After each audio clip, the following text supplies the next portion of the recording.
Assalamualaikum warahmatullahi wabarakatuh. Jumpa lagi di channel saya ya, Musafir Cinta. Kita akan ngobrol santai beberapa hal yang berkaitan dengan keal-Quranan dan Tibbun Nabawi. Alhamdulillah kita kali ini ketemu lagi di suaranya agak pelan ya. Ini ba'da subuh ya. Ketemu lagi ba'da subuh. Waktu ba'da subuh ini sepi. Kali ini saya mau berbagi di dalam Al-Quran itu ada ayat-ayat yang bermakna motivasi. Ada ayat-ayat yang sebenarnya itu kalau kita tadabbur, kalau kita fahami lagi, ayat ini bermakna motivasi ya. Kita akan bahas itu, tapi sebelumnya sekali lagi saya mohon bantuan, dukungan dan doa agar channel ini berkembang dan bermanfaat untuk semuanya, dan kita semuanya juga mendapat pahala dakwah dari setiap share channel ini. Dan intinya mudah-mudahan melalui channel ini teriring turunnya ridho Allah kepada kita semuanya. Mohon dukungan dengan cara like, share, komen, dan subscribe agar channel ini semakin berkembang dan saya semakin bersemangat dalam berbagi apapun itu. Ada satu ayat dalam Quran, sebenarnya gak hanya satu ya, tapi banyak ayatnya. Tapi kali ini kita bahas satu ayat ya, yang sebenarnya tentang syariat ya, tentang diwajibkan berperang. Tapi ada satu ayat ini tentang berperang. Ini di surah Al-Baqarah ayat 216 ya, di juz 2 itu dijelaskan kutiba alaikumul qitalu wa huwa kurhul lakum. Diwajibkan atas kamu berperang, kata Allah, wa huwa kurhul lakum, walaupun sebenarnya kamu membenci itu.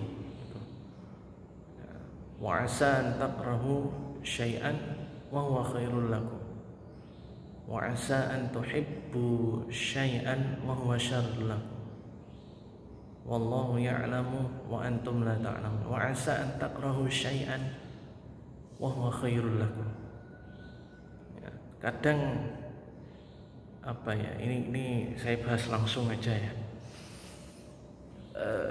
Ada kata tadi wa huwa kurhul lakum. Perang itu kan sesuatu yang sebenarnya negatif.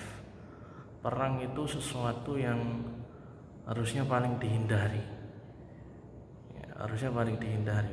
Perang, perpecahan, tawuran dan lain sebagainya itu dihindari. Tapi di sini Allah memulainya dengan kata kutiba alaikumul qital ya, kutiba itu diwajibkan, artinya harus dilaksanakan ya. Wa huwa kurhul lakum, walaupun itu sesuatu yang sebenarnya nggak baik gitu, atau dilarang, tapi Allah wajibkan di sini ya. Nah, di sini ada makna setelah ayatnya ini, wa asa'an takrahu syai'an. Kadang ini ada di kitab tafsir Jalalain ya. Ini ada di tafsir Jalalain dijelaskan wa asa an takrahu syai'an. Kadang kita ini membenci sesuatu wa huwa khairul lakum, yang sebenarnya apa yang kita benci itu ada sesuatu yang baik dari apa yang kita benci itu. Maksudnya ada makna tersembunyi atau ada hikmah yang baik di balik sesuatu yang tersembunyi. Contoh ini, ya inilah sekarang ini ya, waktu subuh saya bikin video ini waktu subuh. Ini kan lagi nyenyak-nyenyaknya tidur, lagi enak-enak tidur, pokoknya lagi beristirahat lah ya, lagi nikmatnya tidur. Tapi ada suara azan ya, menurut kita tidur itu baik ya kan, menurut kita tidur itu baik. Tapi belum waktunya bangun, sebenarnya kan belum waktunya bangun. Kalau kita pikir pakai nafsu ya, itu belum waktunya bangun. Tapi Allah bangunkan kita untuk menunaikan sholat subuh. Menurut kita tidur itu baik. Tapi ternyata Allah simpan rahasia di balik ini semuanya ya. Jadi tidur itu yang menurut kita baik, Allah bangunkan kita di waktu subuh. Kan gak enak aslinya, tapi ada makna tersembunyi dari situ. Ya saya nggak bahas keutamaan sholat subuh ya, cuma yang jelas ada makna yang indah, ada makna yang tersembunyi di balik kita dibangunkan ketika sholat subuh. Nah itu contohnya ya, tidur itu enak, tapi kita dibangunkan di waktu subuh yang ya gitulah. Itu kalau kita pikir pakai nafsu seperti itu. Makanya perang tadi itu dalam ayat itu wa huwa kurhul lakum, menurut manusia itu nggak baik ya. Menurut manusia itu nggak baik, tapi sebenarnya ada makna tersembunyi di balik perang yang diwajibkan ya. Misalnya untuk amar ma'ruf nahi munkar, untuk memberantas kemurtatan dan lain sebagainya. Nah itu tujuan indah di balik perang seperti itu. Tapi kadang wa'asa an tuhibbu syai'an wa huwa syarrun lakum, menurut kita sesuatu itu baik, tapi sebenarnya itu nggak baik buat kita. Nah ya contohnya tadi, tidur waktu subuh itu enak, apalagi pada subuh ini itu enak sekali, tapi sebenarnya itu nggak baik buat kita ya. Allah mengajarkan kepada kita agar jangan terlalu banyak tidur, sebenarnya seperti itu. Walaupun di saat tertentu kita memang harus tidur, tubuh memang butuh waktu untuk istirahat, tapi tidur berlebihan juga nggak baik. Makanya dibangunkan jam sekian ini subuh ya, itu salah satu tujuannya agar ya ini tubuh kita baik dari segi kesehatan lah ya, dan lain sebagainya. Wallahu ya'lamu wa antum la ta'lamun. Sesuatu Allah itu lebih tahu daripada kita. Nah, intinya bagaimana? Jangan kita mengerjakan sesuatu itu hanya karena nafsu. Allah bekali kita sebagai manusia itu ada akal, ada nafsu. Ketika Allah memberikan sesuatu kepada kita yang menurut kita nggak baik, jangan langsung dipandang itu adalah nggak baik. Maksudnya gimana? Misalkan misalkan kita minta kaya, tapi ternyata Allah berikan utang sana sini, ya benar harta kita numpuk kaya, tapi kita banyak tanggungan. Wah ini kan Allah kalau menurut kita Allah nggak adil, tapi dibalik cara itu ada makna tersembunyi. Atau contoh lain deh, nggak usah utang ya. Ada cerita, ada orang itu tersesat ya. Ada orang itu tersesat di satu padang pasir yang luas sekali sampai berhari-hari ya, sampai bahkan berbulan-bulan.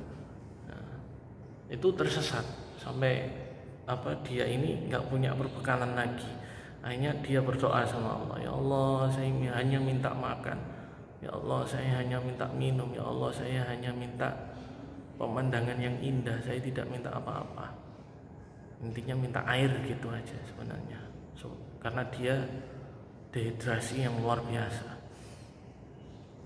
Akhirnya dia jalan lagi, ya Allah tunjukkan di mana tempat air, ya Allah tunjukkan di mana tempat air. Seperti itu sampai akhirnya dia ketemu satu pohon, ya. Di padang pasir itu kan tidak ada pohon sebenarnya, tapi ada satu tumbuhan yang ternyata itu adalah kaktus, ya, kaktus. Marah dia, ya Allah saya ini minta air, ya Allah saya haus, dan pokoknya dia marah. Ya. Akhirnya dari marahnya itu dia ketiduran. Yang awalnya sebenarnya sudah pingsan dia pingsan sampai lama pingsannya sampai ketiduran bahkan. Terus dia bangun, tetap ya Allah kenapa kok tetap seperti ini, tetap kaktus, saya ini minta air ya Allah. Sampai suatu ketika dia berhari-hari di situ nggak kuat lagi jalan, tiba-tiba kaktusnya ini tumbuh. Karena lama di situ kaktusnya tumbuh, dia bawa tongkatnya tadi nggak sengaja nusuk ke pohon kaktus tadi, ya, tertancap di pohon kaktus dan ditarik lagi. Subhanallah, pohon kaktus tadi itu keluar airnya, seperti itu, ya, keluar airnya dan semakin dilebarkan lagi, itu airnya tambah banyak. Ternyata di dalam pohon kaktus tadi ada air, ya. Dan dia berterima kasih, ya Allah terima kasih. Nah, hikmahnya adalah jangan terburu-buru kita bersuudzon dengan apa yang ditetapkan oleh Allah. Karena bisa jadi di balik sesuatu yang Allah berikan kepada kita ada makna yang tersembunyi yang indah diberikan kepada kita. Ya. Kayak tadi minta air ternyata dikasih kaktus. Tapi di balik kaktus itu tumbuh besar, keluar airnya. Hanya dia bisa minum. Jadi cara Allah mengabulkan doa kita itu dengan berbagai macam cara. Yang intinya Allah juga ingin mendidik kita, mengendalikan hawa nafsu kita agar tidak terburu-buru terhadap segala sesuatu. Itu sedikit ayat motivasi dalam surah Al-Baqarah ayat 216. Mudah-mudahan kita digolongkan oleh Allah menjadi hamba-hamba yang benar-benar dicintai oleh Allah, tidak gampang bersuudzon, dan kita benar-benar mencintai Allah dengan sebenar-benarnya cinta. Berdoa, tetaplah berdoa, tetap berusaha. Insya Allah di balik sesuatu yang Allah berikan kepada kita ada rahasia indah yang akan muncul dari sesuatu itu. Syukran. Jangan lupa like, share, komen, dan subscribe. Assalamualaikum warahmatullahi wabarakatuh.